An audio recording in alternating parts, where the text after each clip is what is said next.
हाँ, सबसे पहली बात है, साधना में बाधक परिवार का पोषण या समाज की सेवा नहीं है। साधना में बाधक पाप आचरण है। जैसे आप गृहस्थ हैं, आपके अंदर काम वेदना है, तो आपकी पत्नी है, लेकिन वही काम वेदना किसी पर नारी के लिए ये बाधक हो गई, ये आपके लिए पाप नाशक हो गया। आप गृहस्थ हैं, आपको धन कमाना है, धर्म युक्त अपने कर्तव्य का पालन, किसान है, व्यापारी है, जो भी हैं, आप अपने धर्म का पालन करते हैं। सबको पता है ये बेईमानी है और ये धर्म है, सबको पता है कि अब मैं बेईमानी कर रहा हूँ, अब मैं धर्म कर रहा हूँ। तो धन कमाना है, हमें धन चाहिए, गृहस्थ है, लेकिन धर्म युक्त आचरण से, पापाचरण से नहीं। तो साधना में पापाचरण, अधर्म का त्याग किया गया है, ना कि धर्म युक्त आचरणों का। अगर धन नहीं होगा तो हम अपने परिवार का पोषण नहीं कर पाएंगे, परिवार का पोषण नहीं कर पाएंगे तो भक्ति कैसे होगी? भाई भजन के लिए भी तो हमारा कर्तव्य कर्म पूरा होना आवश्यक है। अगर कर्तव्य कर्म पूरा ना हुआ तो फिर भजन नहीं होगा। फिर ये भी बात समझ लो, अब घर में गए तो आवश्यकताओं की भरमार है और आप धन कमा नहीं रहे, माला लिए घूम रहे, तो ना माला में मन लगेगा क्योंकि अशांति है सब जगह।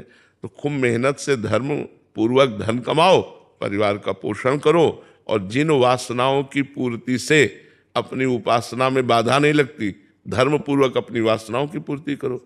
गृहस्थ आश्रम में जो धर्म है वो ऐसे है। गृहस्थ आश्रम में त्याग प्रधान नहीं है, विरक्त आश्रम में त्याग प्रधान है। गृहस्थ आश्रम में संग्रह प्रधान है, अन्न धन वस्तु आदि का संग्रह करना, परिवार का पोषण करना, भगवान का सुमिरन करना, धर्म पूर्वक विषयों का सेवन करना। ऐसा थोड़ी कि विषयों का त्याग है। आप मान लो आप गृहस्थ हो, अब आप सोचो कि मैं आजीवन ब्रह्मचर्य रहूंगा, तो ये निषेध है, ये नहीं सोचना है।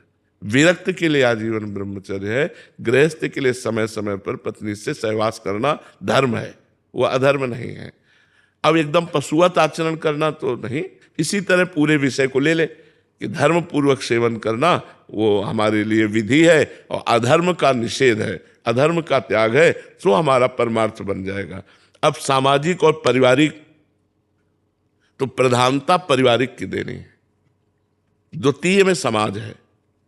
मान लो ये बीमार है और एक घर का व्यक्ति बीमार है, तो इनकी बीमारी के लिए अगर हमारी श्रद्धा है, हमारे पास 100 रुपया है तो हम दे देते हैं, लेकिन हमें ये देखना है कि जेब में 400 रुपया और होना चाहिए 100 देने के बाद, क्योंकि हमारे घर में भी बीमार है और भी व्यवस्था है। तो अपने परिवार की सुख सुविधा देखते हुए हम परमार्थ करें, दान पुण्य परोपकार अपने परिवार को दे। देहाती भाषा में कहते हैं उतना पैर पसारिए जितनी लंबी चादर हो। तो हमारे को पता है कि हमारी जेब में 500 रुपये हैं, 100 से इनका काम चल जाएगा और 400 से हमारे परिवार का पोषण और बीमारी का काम चल जाएगा, तो हम 100 दे सकते हैं। लेकिन और हम 100 नहीं निकाल पाएंगे क्योंकि हमारा परिवार भी है। तो हमें परिवार की प्राथमिकता रखते हुए परोपकार करना है। हाँ, कहीं ऐसी बात आ गई कि कोई भूखा है, तो आज हम भूखे रह सकते हैं, परिवार नहीं, आज हम भूखे रह सकते हैं, अपने हिस्से का भोजन आपको दे देंगे, आज हम उपवास कर लेंगे, हमारा परिवार पावे आप पाओ, हम उपवास कर लेते हैं। ऐसे विचार पूर्वक चला जाता है। संपूर्ण परिवार के सुख का समाज में समर्पण करना ये अधिकार नहीं, क्योंकि पत्नी है, पुत्र है, उनकी पढ़ाई लिखाई, उनके कार्य, ये चीजें ध्यान रख रही हैं कि प्रधान कर्तव्य परिवार का पोषण और द्वितीय कर्तव्य परोपकार, द्वितीय कर्तव्य परोपकार। तो अपने परिवार का पोषण करते हुए परोपकार करना नहीं, ऐसे परोपकार में जिसमें पूरा परिवार छिन्न भिन्न हो जाए, परेशान हो जाए, ऐसा नहीं कहा गया। जिससे आपके परिवार का पोषण होता रहे और परोपकार भी होता रहे। ऐसा इसीलिए शास्त्रीय सिद्धांत में वर्णन है कि 100 में 10 रुपया, 100 में 10 रुपया धर्म पूर्वक कमाए हुए से आप परोपकार कर सकते हो। 90 रुपया आपको अपने परिवार उसका विभाजन करना है कि 90 में कुछ बैंक बैलेंस करना है, कुछ खर्चा करना है, कुछ परिवार के मनोरंजन में लगाना है, 10 रुपये धर्म में लगा सकते हो। उसे कहते हैं दशांश का त्याग। अपने धर्म से कमाए हुए 100 रुपये में से 10 रुपये आप धर्म में लगा सकते हो और 90 रुपये से अपने परिवार का पोषण कर सकते हो। महाराज जी, जैसे आपने ब्रह्मचर्य पे बताया कि ब्रह्मचर्य गृहस्थी में रहना चाहिए कि नहीं, जैसे अगर बच्चे हो गए हैं तो उसके बाद दोनों की राजी होनी चाहिए, दोनों की सहमति होनी चाहिए कि पत्नी भी सहमति दे दे कि हम आजीवन ब्रह्मचर्य रहेंगे और आप भी आजीवन ब्रह्मचर्य रहिए, तो फिर ब्रह्मचर्य रह सकते हैं। यदि पत्नी राजी नहीं है तो आपका राजीपना होना ठीक नहीं है, क्योंकि वो बेविचार करेगा तो आप भी पतित हो जाएंगे।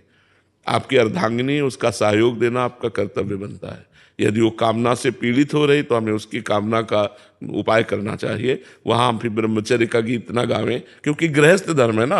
अब मान लो आप न कामना न पूर्ति करें, फिर वो इधर उधर धर्म विरुद्ध आचरण करे, तो हमारा दाहिना हाथ धर्म में चले, बायां हाथ अधर्म में चले, तो क्या है? अर्धांगिनी है, हमारे आधे शरीर का अधिकार उसको है, अर्धांगिनी कहा गया स्त्री को। तो ये देख के दोनों की सहमति से फिर हम आजीवन ब्रह्मचर्य रह सकते हैं।